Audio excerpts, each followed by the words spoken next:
characteristics or features of management. First point is management is goal oriented process. अब ऐसा क्यों बोला जा रहा है? क्योंकि मैनेजमेंट का जो मेन एम होता है वो ऑर्गेनाइजेशन के गोल्स को अचीव करना होता है। कौन सी एक्टिविटीज़ जो करनी चाहिए, को किस तरह से फंक्शंस को परफॉर्म किया जाना चाहिए, ये मैनेजर डिसाइड करता है ताकि गोल्स को अचीव किया जाए। नेक्स्ट हम बात करते हैं मैनेजमेंट इज़ परवेसिव। मैनेजमेंट एक यूनिवर्सल फिनोमिना है, ये हर जगह पे यूज़ की जाती है, चाहे वो बिजनेस है, चाहे वो प्रॉफिट ऑर्गेनाइजेशन, चाहे वो नॉन प्रॉफिट ऑर्गेनाइजेशन, चाहे वो एक क्लिनिक है, चाहे वो घर है या कोई शॉप है।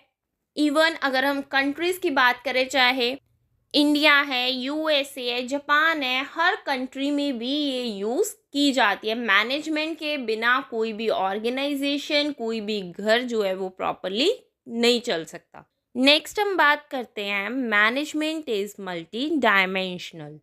मैनेजमेंट का मतलब ये नहीं है एक ही काम किया जाना चाहिए, सिर्फ एक ही तरह की एक्टिविटी को किया जाना चाहिए, बल्कि इसके अंदर बहुत सारी एक्टिविटीज़ इंक्लूड होती हैं। मेनली हम बात करते हैं तो 3 तरह की एक्टिविटीज़ आ जाती हैं। First is management of work, second is management of people and third is management of operations. Management of work में क्या आता है? जितनी भी ऑर्गेनाइजेशंस हैं उनका काम क्या है? अपने टास्क को परफॉर्म करना, एक्टिविटीज़ को करना, ताकि ऑर्गेनाइजेशन के गोल्स अचीव हो पाए। नेक्स्ट हम बात करते हैं मैनेजमेंट ऑफ पीपल। पीपल का मतलब क्या है? Human resources. ह्यूमन रिसोर्सेज हम किसको बोलते हैं? एम्प्लॉयज़ को, मैनेजर्स को, जो भी ऑर्गेनाइजेशन में काम कर रहे हैं वो हमारे रिसोर्सेज हैं, फिजिकल रिसोर्सेज हैं, जो कि बहुत इम्पॉर्टेंट एसेट होते हैं एक ऑर्गेनाइजेशन के लिए। मैनेजमेंट को इफ़ेक्टिवली, एफिशिएंसी के साथ काम पूरा करवाना है लोगों से, तो उनका ध्यान भी रखना पड़ेगा, उनकी हेल्थ का ध्यान रखना पड़ेगा, ग्रुप ऑफ पीपल की का ध्यान रखना पड़ेगा। नेक्स्ट हम बात करते हैं मैनेजमेंट ऑफ ऑपरेशंस। ऑपरेशंस मतलब एक्टिविटीज़ करना। अगर हमारा प्रोडक्शन साइकिल चल रहा है तो उससे रिलेटेड एक्टिविटीज़ को करना। हम बाय कर रहे हैं गुड्स को, उनको कन्वर्ट कर रहे हैं फिनिश गुड्स में, असेंबलिंग वगैरह कर रहे हैं, तो ये सब कुछ किस में आ जाता है? ऑपरेशंस में आ जाता है। मैनेजमेंट ऑफ ऑपरेशंस में क्या आ जाता है? एक तरह से प्लानिंग आ जाती है, what has to be done, how it has to be done and who will has to be do it. हमने सबसे पहले मैनेजमेंट ऑफ वर्क किया था, लेकिन हमने उसकी एग्जाम्पल्स को मिस कर दिया। स्कूल का काम क्या है? कि बच्चों को एजुकेशन प्रोवाइड करना। हम मैनेजमेंट ऑफ वर्क में हमने यही पढ़ा है ना कि टास्क जो है वो परफॉर्म करने हैं, अपने गोल्स को परफॉर्म करना है।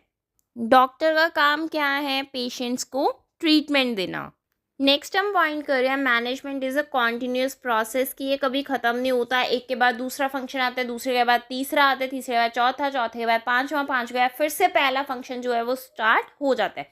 क्योंकि हमने जैसे पहले किया कि प्लानिंग होती है, फिर ऑर्गेनाइजेशन होती है, फिर ऑर्गेनाइजिंग के बाद स्टाफिंग है, डायरेक्टिंग है, देन कंट्रोलिंग है, कंट्रोलिंग के बाद फिर से प्लानिंग। इस तरह से ये प्रोसेस चलता ही रहता है।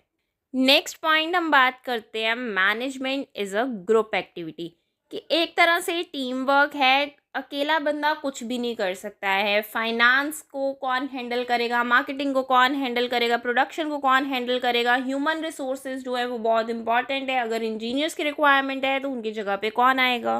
तो हर बंदे का ऑर्गेनाइजेशन में एक अपना रोल होता है। विदाउट ग्रुप ये काम कोई भी एक बंदा नहीं कर सकता।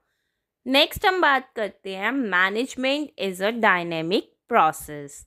मैनेजमेंट को अगर किसी भी ऑर्गेनाइजेशन को लॉन्ग टाइम के लिए सरवाइव करना है मार्केट में, तो उसकी मैनेजमेंट को भी उसके अपने गोल्स जो हैं वो टाइम के साथ साथ चेंज करने पड़ेंगे। उसको टाइम टू टाइम अपडेशंस लेके आने पड़ेंगे अपनी टेक्नोलॉजी में, मॉडर्न टेक्नोलॉजी को अडॉप्ट करना पड़ेगा, कुछ नई नई चीज़ों को ट्राई करना पड़ेगा, डेटा किस तरह से मैनेज करना है ये सब कुछ देखा जाएगा। नेक्स्ट हम बात करते हैं इंटैंजिबल, कि मैनेजमेंट के जितने भी फंक्शंस हैं हम इनको फील कर सकते हैं, हम इनको देख नहीं सकते हैं। किस तरह से अप्लाई करने हम अप्लाई कर सकते हैं, अगर हम कोऑर्डिनेशन की बात करें तो कोऑर्डिनेशन को हम हाथ लगा के नहीं देख सकते। हम ये देख सकते हैं कि हाँ, यहाँ की अच्छी कोऑर्डिनेशन है या फिर कोऑर्डिनेशन नहीं है टीम में, ये हम कैसे पता चल रहा है? क्योंकि हम इस चीज़ को फ़ील कर सकते हैं।